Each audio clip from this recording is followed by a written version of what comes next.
All right, everybody, we're back with the deployment mini series part 5. Here we go.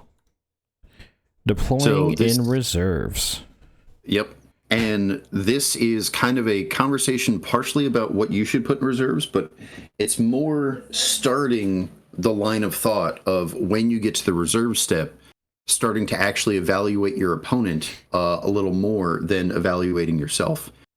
When it comes to what you want to put into reserves, for the most part, I think people are a little too aggressive with how much they put into reserves. But you have a plan of what you want to put into reserves when you build the list. You know that, like, I took these Storm Boys.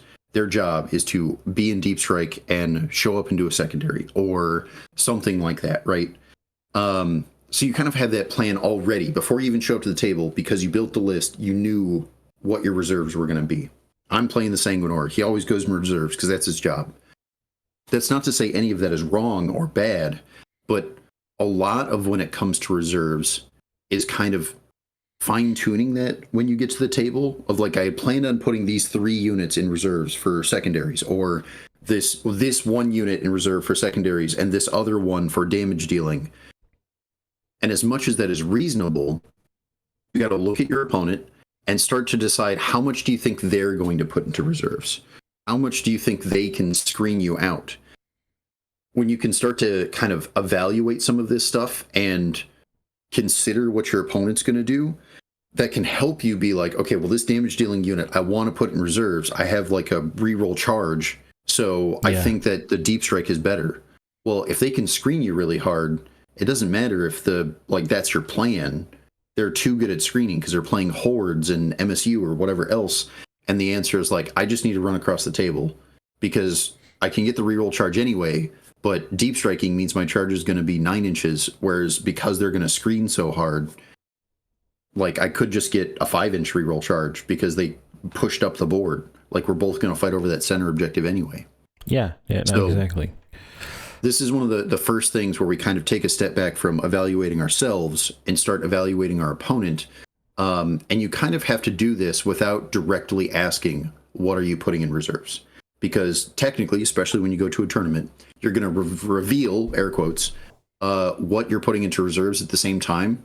So if you ask your opponent, what are you putting into reserves? And you're like, oh, well, in that case, I'm going to not put this in reserves. Immediately, like a judge is getting called, and that's because that's not how it works, right?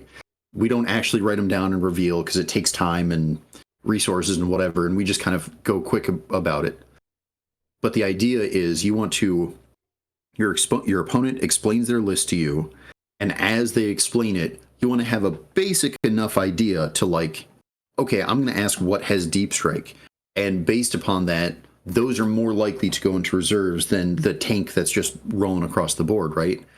But how much of that is going to use the deep strike and how much of it is like jump pack intercessors are just going to fly across the field? They're not actually going to use it. Yeah. So you have to ask kind of some appropriate questions without directly asking what are you putting in reserves, so that you can get a feel for what you think they're going to do with that, and then from there adjust what you think your answer should be, or what your plan was, I should say, as far as what you're going to put into reserves. And then, you say at the same time, like, okay, well, what are you putting into reserves? I'm going to put these 2 units. That's what I've decided. Right. When it comes to deciding what to put into reserves, obviously, you have to kind of decide your goal for some of this stuff. And again, most of that goal is going to be decided during list build. I'm going to take this really cheap unit that has deep strike or is fairly quick, and I'm going to put it into reserves anyway because it's 4 secondaries because it's so cheap and it doesn't like live very long. Or I'm going to put this thing into reserve that's like does a ton of damage, but it's slow, so the deep strike gets me that mobility I need, that sort of thing. Again, most of it's decided during your list build, but you want to kind of decide, despite knowing that those are the problems, look at your opponent. How well do you think they can screen? How heavy do you think they're going to, let's say they're a crazy like Votann gun line or Knight's gun line, that sort of thing. Well, maybe it makes more sense to put something in reserve that you normally wouldn't to keep it alive. And yeah, 9-inch charge isn't great, but also it basically guarantees me that I could get into their deployment zone or something like that that I might not be able to do otherwise. Yeah. One of the criteria that I always like, well, there's a couple things, but some armies, you'll know that they're not even going to try to hold their home objective at all. Sometimes based on the mission type, but also based on, if you're looking at like all Squig Hog boys, why would they will never leave them in the deployment zone ever. It doesn't make sense. Their whole point is to move fast and charge. Like Correct. So if they're not coming at you, they're wasting points. Period. So you can kind of expect if I'm always talking orcs, but like if you have storm boys, you're going to want to put them in reserve, right? Because you know specifically you're going to be coming in for the back edges, whether it's points or board control or just like literally stealing primary off their home objective. All of that's super valid. Also, still with storm boys, there's an argument for the opposite of like, sometimes you want your WA turn where you can advance and charge. You just want several more abilities to WA. One really useful utility of storm boys, besides being cheap, scoring points on deep strike, super good because they have a small footprint and they're cheap. They got move 12 and their infantry. They can go through some buildings and advance, and you basically get to fish a bunch of charges against units to try to bait Overwatch or deny Overwatch, so that when the bigger unit charges in, the storm boys have already completed a charge. Now they can't shoot out at the big unit you care about. You know what I mean? Like, I've used that many times to break down people's Overwatch. I don't even care if you mostly wipe them. I've done it to where I've sunk 2 storm boys into a unit that Ghazghkull was going to charge because their Overwatch was scary. And one made it in. I basically protected myself, and Gaz got to be in at full health. Like, awesome. What I'm saying is that that's where you're starting on the table instead of going into reserves. And it's all based on your opponent's list and what kind of thing they're probably going to do and how you're going to run your first turn. Absolutely. And this becomes one of the more technical or technically difficult things to understand, because we can all evaluate ourselves and our list all the time. It gets a lot harder to evaluate our opponent, not just because they're playing a faction that I've never played against or I've only read about online and they're doing this weird non-meta thing. It becomes a little harder to understand that. If you can really boil it down to a couple of good questions that you can get comfortable with interpreting, you can really get a lot of information about, like, okay, I'm going to ask what has deep strike.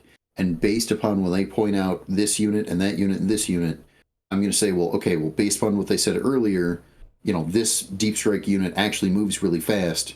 I don't know that they're going to put it to reserves. And evaluating those kind of things is like the real goal of like this little explanation. Yeah, 100%. Because knowing what they put into reserves helps influence what you put into reserves. Well, and then the one other thing I would say is that the more potent shooting becomes across editions, whatever, or in parts of editions, usually it gets more beneficial to deep strike or reserves stuff, just to keep it alive, so that even if your opponent has a big ol' alpha strike first turn going first, your important stuff survives in reserves, then pops out, and then you get to clap back, right? I would say that's not really the case right now. You can put up to half, I think, in points or whatever into reserves or something like that. But yes, to regular reserves, and this is the thing I should clarify real quick, just for rules. You get half of your list in both points and number of units into reserves, big word. Little word, strategic reserves, is a limit of a quarter. So the difference is deep striking units go into reserve. Units that don't have, let's say, deep strike go into strategic reserve and are now limited to the edge of the board. So there's a couple of different breakpoints as far as limit is concerned. But I'm going to tell you right now, if you put half of your list into deep strike, like reserves, I should say, I don't care that you can. You've probably lost. Like, There's you're, almost no way you should be able to live if you do that. you're just not going to be able to get close to the main objectives, even if you're super tough and super killy. Yep. Your opponent's going to already be standing on all the primary for like a turn. It's going to be too hard to shift. Anyway, assuming your opponent plays well. But my argument from experience is that I don't even want a quarter. Quarter's like the max I would put in reserves. Because I don't think it's good in list building to plan on your damage dealing and your like flipping objectives to be coming out of reserves. It can, but to me, almost the entire utility of reserves, and we're not talking about screening in this thing here. We're not talking about infiltrators. This is just reserves, basically just deep strike. I only see them as score me that secondary, come in the movement phase, do something like an action in the shooting phase, scoring them points at the end of the turn, like one and done, we're good to go. Like get me points. To me, that's like 80% of what my reserves usually are for. Now there's cases where, you got to change stuff like I was saying, but in my list planning, a lot of the time, that's more valuable to winning the game. And on that note, there's a couple of things that I know we've kind of talked about this for a little longer in some of our other parts, but I kind of skipped over a couple of bullet points that I have here that are significant and are related to what you're saying. So the reason putting a lot of your damage dealing into deep strike or reserves isn't considered that optimal, because it could totally be like, I mean, even if we say the 9-inch charge isn't good enough, like it's too difficult, you could obviously re-roll the charge, or you could give +1 to the charge, you could maybe even stack those. Like there's a bunch of stuff you could do to justify the, like, I could probably make the charge out of deep strike, and it's not just that distance that's the issue. It's also the fact that unless you have something that can manipulate when your reserves arrive, there are a lot of limitations to, you can't even show up till turn 2. So, like, if you have a stratagem or like a special rule that basically says it's allowed to deep strike on turn 1, well, it turns out that's really impressive, and now reserves become less detrimental in like a percentage. Like it still has limitations if you have to be 9 inches away and blah blah. But yeah, that fact that you can't even be on the table turn 1 sometimes is a good thing. Your opponent, could shoot you off the board turn 1, but you're protected until turn 2 when you get to at least attempt to charge because you're slow moving or something like that. But that ability to not come in till turn 2 is a limitation on the unit, because whatever the points are you spent on that unit, the reality is you only get to play with those models for 4 turns instead of 5. And that's a thing you have to consider when you're deciding in list building, what are you going to put into reserves? Yeah, so because just like the argument with flyers, which is a bunch of stuff, if you're getting that many fewer turns, then arguably it's like their points cost is more than it appears to be. It can be, for sure. Obviously, there's some units that aren't going to do anything on turn 1 anyway, because they're, like blade guards running across the field. Well, turn 1, even if my opponent goes first, am I able to make the charge? Maybe if they're fast and they like really aggressively push up. But I'm probably not going to make the charge in turn 1 with blade guards because they're not quite fast enough to do that. So whether they charge on turn 2 or deep strike, or not deep strike, but come in from reserves and charge on turn 2, it's a guaranteed 9-inch charge, or it's a maybe less than 9-inch charge because I got to move closer, and that might be enough of an answer as to why you'd rather have them on the table. Oh yeah, no, I totally get it. All of that being said, one of the biggest things that I don't want to say struggle, but I really try to point out to people that they're not really thinking about is that idea of putting it into reserve so that it can't be shot off the table turn 1. I hear people talk about this all the time with, like orcs and with like killicans and stuff like that. Like there's all kinds of, Death Dreads, but there's all kinds of times where people talk about, well, I just get shot off the board my like best unit gets shot off the board turn 1. I just have to put them in reserve so they have a chance to do something. That is a reasonable argument. However, the thing that everyone passes over when making that decision is if they have enough firepower to kill your super cool thing on turn 1, and you put that into reserves, they still have that much firepower.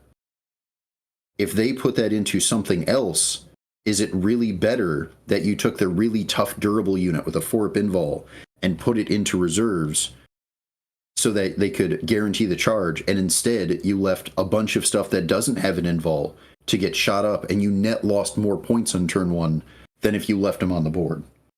Oh yeah, you apply less pressure, and then the worst case scenario, which has happened to me a couple times, is like you put a bunch of stuff in deep strike, and right by the time they show up turn 2, most of your army's gone. They're just like late to the party. Like, what happened to everyone? Yes, and the real answer here is again, like, there's so much involved in deployment. That's why we're doing like a whole series on this, because it's a game unto itself before you even start. Saying that my unit dies on turn 1, I need to put it in reserve to protect it because it won't live otherwise. There are so many other avenues of you could keep it alive if you just come at it from a different angle. Changing the way you do, like, you utilize terrain as far as what units you protect behind buildings and what units you don't. That's one option. There's another option of, if I know it's going to die, it's always going to die. Does it make sense to, like, what if I spent enough points on it to keep it as durable as it is so it soaks up a ton of their fire, but I drop everything else out of it, the character or a second character, that sort of thing, in order to cheapen it up so that I'm still soaking up half of their fire and it dies turn 1, but I don't feel as bad because I was able to take the characters out of it and afford this other unit. And now, like, it's okay that it died because it ate up so much of their fire. My other units now get to do things, and you kind of, for lack of a better term, trick your opponent into putting too many shots into this 4-up invul, like super tough, whatever it is, in order to just kind of eat away at their turn 1 damage output. Yeah, totally. All right, well, I guess we'll get you guys on the next one. Hey everyone, thanks for watching the video. Go ahead and crump the like button, subscribe if you want to watch more of our stuff. We run a tiny little friendly local game store with an online store too, called Go for Games. Where you go for games. Anyway, support us and have fun. Thanks so much.